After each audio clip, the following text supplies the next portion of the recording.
So, there I was, leaning against my mailbox on a perfectly average Wednesday afternoon, when the quiet of our street got shattered by the distant thud of moving boxes and the unmistakable sound of furniture scraping hard against the pavement.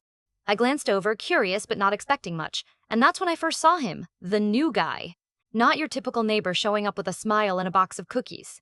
This was Mr. H, though no one seemed to know what the H stood for. He was a tall, lanky figure, dressed in a long trench coat despite it being unseasonably warm. The kind of outfit that made you wonder if he belonged in a noir movie rather than on Maple Street, where most of us jogged in yoga pants and chatted about weekend barbecues. He moved with this odd, almost deliberate gait, like he was either scouting for something invisible or trying not to wake some sleeping army of neighborhood cats. And here's the kicker. While most people moved in quietly, easing their way into the neighborhood, Mr. H arrived like some shadowy character plucked straight from a mystery novel. I caught neighbors peeking out of their curtains, whispering behind curtains, and shooting nervous glances. Before even saying hi, he had already unsettled the whole block. I remember thinking, what if your quiet, boring street suddenly got the neighbor everyone warned you about? You know the type, the guy with too many secrets, or the guy with an off-putting vibe that set radios to static. And honestly, it kind of freaked me out. But there was something else, something about the way Mr. H moved, or maybe how he looked, like he was hiding a secret too big for just any guy on our street. I couldn't put my finger on it, but I knew this wasn't going to be a run-of-the-mill neighbor story. That first glimpse of Mr. H was the start of something weird and, well, unexpectedly interesting. Our street was your textbook example of suburban tranquility. You know, the type: neat lawns mowed to perfection, kids on bikes weaving between mailboxes, and neighbors who all smiled and exchanged hellos like clockwork every morning. I'd lived here for years, and by now pretty much everyone's life was an open book. The Martins had the barbecue every third Saturday. Mrs. Lopez still insisted on dragging her giant poodle through the neighborhood at sunrise, and even the Turner twins, with their never-ending pranks, were part of the routine tapestry. So when word started leaking about Mr. H, suddenly the neighborhood's main event wasn't the upcoming bake sale, but this new guy who'd moved into the Palmer house, the one that had been empty for what felt like forever. The really funny thing was, none of us had actually met him yet. It was all hearsay, whispers, and half-baked theories circling faster than a gossip train on a downhill slope. I mean, thinking back, the rumors started pretty innocently. I overheard Mrs. Klein at the mailbox saying, "Did you see that? Who in their right mind wears a trench coat in July?" Then old Mr. Fred from across the street chimed in, "I heard he's troubled, you know. Probably not someone you want your kids playing near." And just like that, the mystery got darker, painted with all sorts of weird labels and warnings.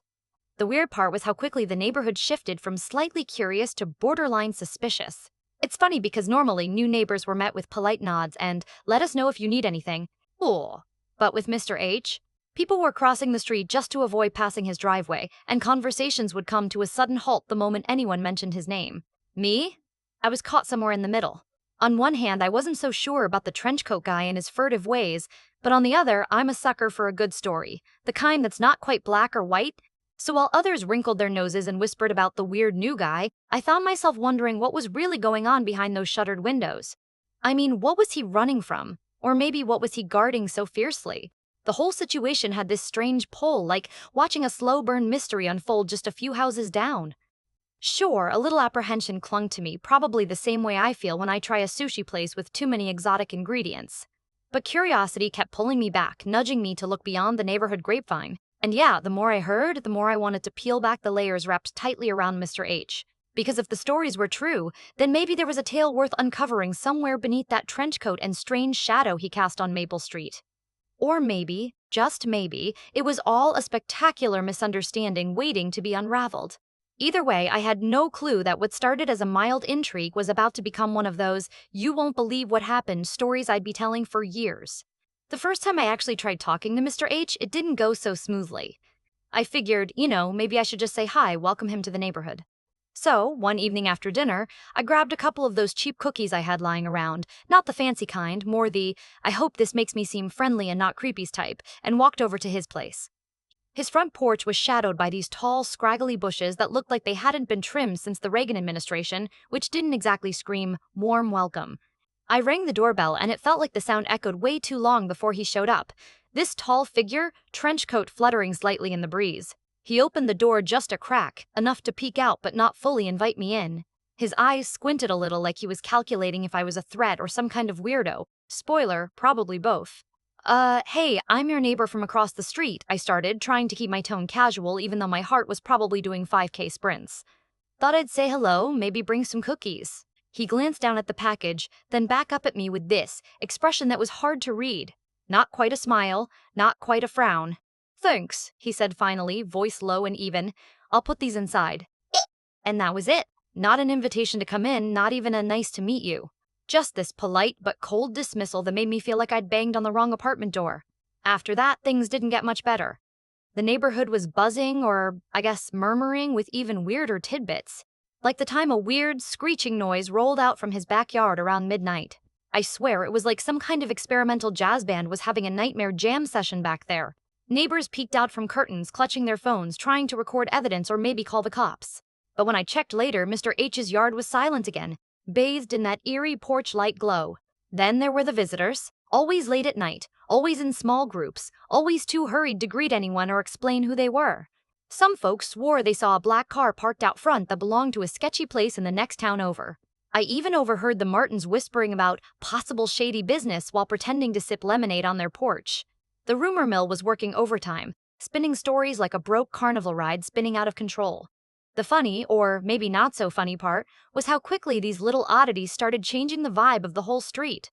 People who had lived here for decades suddenly didn't want their kids playing outside after dark.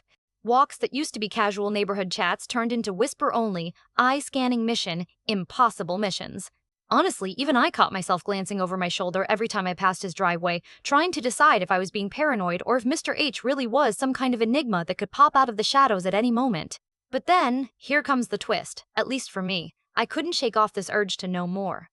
It was like sitting next to a campfire hearing a story that's half sung, half whispered, and absolutely begging to be understood. I kept telling myself, maybe he's just misunderstood, or just a guy who wants to be left alone. But the way everyone reacted, the late-night noises, the hush-hush visitors, all of it was spinning this web of mystery that I felt absurdly compelled to unravel. One night, after pacing my own lawn like a bad detective flick, I decided I wasn't going to be one of those neighbors who just hides behind fences and rumors. No more side glances or suspicious silence. I was going to walk right up to Mr. H and try to hear his story, whatever it was. No trench coats, no midnight noises, no gossip train, just a real conversation face to face. So, with a deep breath and cookies still in hand, I prepared myself for whatever truths or weirdness lay beneath the surface of that tall, shadowy man at the end of the street. Because sometimes the hardest thing isn't hearing the story. It's choosing to listen when everyone else is too busy talking. That night, when I finally knocked on Mr. H's door again, the air was thick with this weird mix of nervous energy and genuine curiosity. I wasn't sure what I was expecting. Maybe a full-on confrontation, or at least some cryptic comments about local surveillance or secret missions. But what I got was something entirely different, something I didn't see coming. He opened the door a little wider this time, but still held that guarded look, like someone isn't quite sure if you're a friend or a game piece. I offered him the cookies again, this time trying not to sound like the neighborhood weirdo. I thought I'd try once more. I mean, cookies can be a peace offering, right? He blinked slowly and then, surprisingly, chuckled. It was a soft sound, like a little crack in the fortress he'd built around himself. "You're persistent," he said. "I'll give you that." We stepped inside and the place was nothing like I'd imagined. For starters, it smelled faintly of old books and coffee, nothing sinister. The walls were lined with shelves packed tight with maps, notebooks, and what looked like photography equipment. Mr. Gobb. H moved like he was used to this space, his trench coat now tossed casually over a chair, revealing a plain sweater and jeans. Definitely not a spy or some secret agent, at least not in the classic movie sense. He finally started to talk, and man, his story caught me off guard. Turns out, Mr. H was a photojournalist, retired early after years of traveling through some seriously rough parts of the world. As for the trench coat, well, it's a bit of a habit-old gear from career days, but more than that, it's like a comfort zone, a little armor against unexpected chaos. He explained the screeching noise, too. It was an old amplifier he was restoring for a charity exhibit, nothing even close to a secret society meeting or anything. And the black car? Just a hired ride from the airport his friends traveled from far and wide. Hearing it all, I felt kind of silly for letting rumors shape my entire perception. Here was this guy with a layered, adventurous past, quietly trying to lay low but also connecting with old comrades in ways the neighborhood just wasn't used to. His world was different from ours, a constant hustle of stories told through photos, a life marked by big events and bigger risks. But here, on Maple Street, he was just adjusting, trying to find a quiet corner to unwind and maybe, just maybe, build something new. Over the next few weeks, that awkward tension between us melted away. Mr. H started joining the occasional block party, and guess what? He's got a killer sense of humor that caught folks off guard faster than you can say trench coat. Kids eventually warmed up too, especially after he agreed to let them help sort some of his vintage camera gear. For me, what stuck the most was how easy it was to misunderstand someone just by glancing at shadows or listening to stories half told. I realized that sometimes the hottest gossip is just the surface rippling over something way deeper. Mr. H's arrival rattled the street, but it also opened a door, a reminder that pretty much everyone carries a story that might change the way you see them, if only you choose to listen. So, does this mean that first impressions, the whispers, the suspicious glances ever really capture the whole story? I'm not so sure anymore. Maybe there's always more than meets the eye, and sometimes all it takes is a little patience and a couple of awkward cookie offers to crack through the mysteries in front of you.